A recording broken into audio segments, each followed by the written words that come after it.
Throat. I had started a new job that called into question everything coming out of my mouth.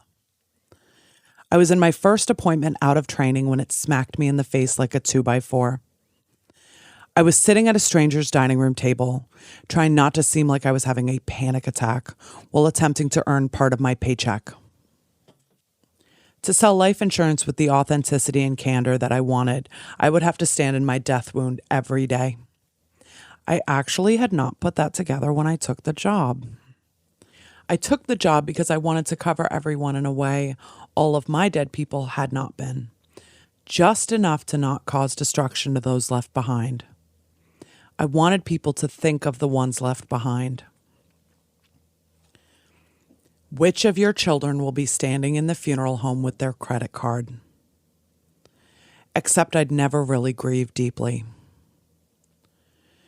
There was not a type of death I had not encountered at that point in my life. Young, old, illness, accident, long, short, tragic, or appropriate. Why wouldn't I make a superb life insurance agent? Cue hot-headed me, not really feeling through any decision before I've already leapt, flying off the cliff with no backup chute. Sitting in that first dining room table, I told the easiest, cleanest, non-emotional version I could. I was already the person everyone called when someone died. It didn't matter if they were family or friend, or if we only had a mutual contact or even some light acquaintance. If someone had a death issue, I popped on their radar. I knew all the practical pieces surrounding death, like always hold the ashes with 2 hands. Seriously. But I also knew all the pieces surrounding death you only get access to with lots of practice, in lots of varied circumstances. I spent my first year in that job cycling through one of 3 things, driving to appointments, between appointments, or after appointments. 1, leaking this obnoxious salty water from my eyes while I told myself to stop. 2, sobbing ugly, sad fucking tears I could not stop. 3, screaming at the top of my lungs while pounding my steering wheel so hard I wasn't sure what would break first.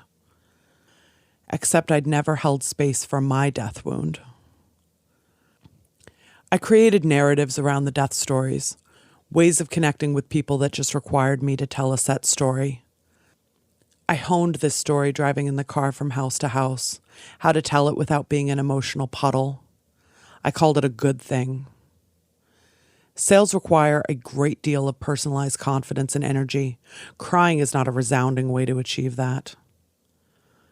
I spent my second year being numb in those narratives I'd honed, letting my mouth numb me out over it. But at least I wasn't crying or screaming. But after this poke, I felt the dissonance. My stories didn't fit. They felt like failures rotting in my mouth. I couldn't stop them. I hated myself for it. When I could stop them, I didn't know what to say instead.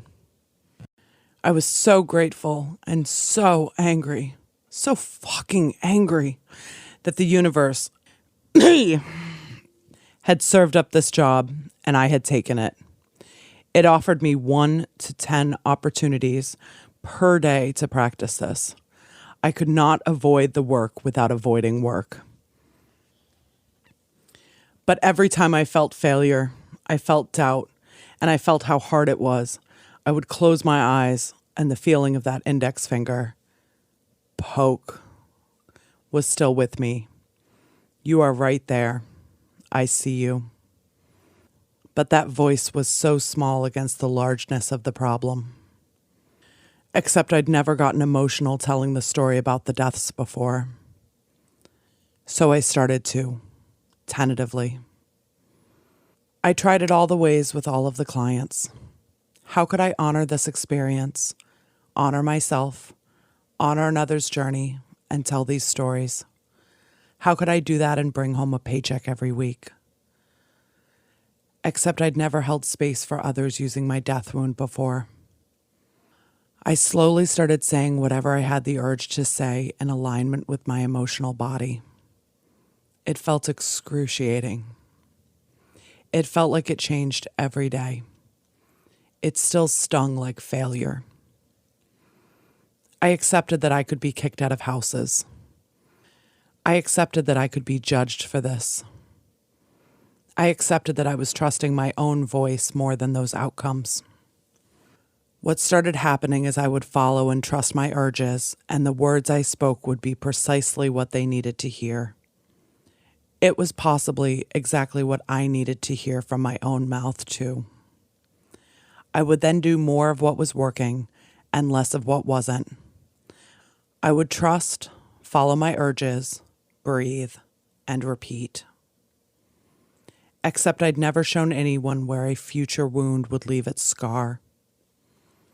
They didn't know there was a wound in their future. I knew exactly the wound in their future. Exactly. Had I known?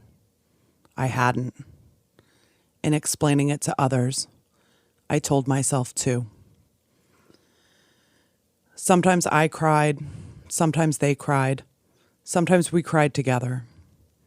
It was not one client on one day. It was hundreds of clients over hundreds of days. What started happening was that while I was objectively good at this job before, I crossed a line with it. The job became the smallest part of the work. The work became something bigger than the job. In doing this work, I did the work within me. I also healed my ability to talk about difficult things. I grieved. I felt lighter. I healed my grief. You are right there. I see you. I see them. They see me. I see myself. They are seen. I am seen. We are seen.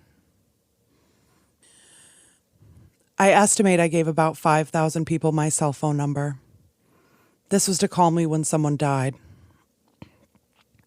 I get about 3 to 10 calls a year. My phone number is in filing cabinets, fire safes, and folders, just waiting for death to bring forth the memory. Yes, of my words, my handshake, and my phone number. But because we saw each other deeply, time is irrelevant. They know I've got them. I have attended a lot of funerals. I knew all the practical pieces surrounding death. But now I bring an emotionality to it.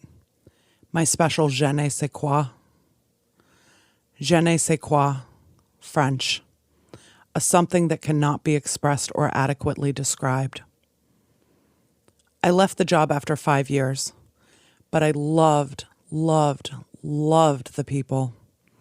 I never changed my phone number, and I never will. I will honor space I had with someone forever.